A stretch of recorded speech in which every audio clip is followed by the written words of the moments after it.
استویا یه شیرین کننده بدون قند و کالریه که از دل طبیعت به دست میاد. برگ‌های سبز این گیاه کوچولو شیرینی رو به همه چیزایی که دوستشون داریم اضافه میکنه. پس ما این برگ‌های سبز کوچولو رو به شیرین‌ترین شیرین کننده طبیعی تبدیل میکنیم بدون قند و کالری. ربودیان. اول از همه ما بهترین بخشای این برگ‌های سبز کوچولو رو جدا میکنیم و عصاره‌شون رو بیرون میکشیم. اما عصاره این برگ‌های کوچولو 200 برابر از شکر شیرین‌تره. پس هنوز کارمون تموم نشده.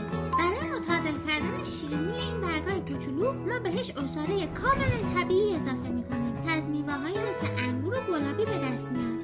در نهایت ما به یه روش ساخت ویژه رسیدیم برای به وجود آوردن یه مزه شیرین کاملا طبیعی از منابع کاملا طبیعی، یه شیرین کننده کاملا طبیعی، کاملا بدون قند، کاملا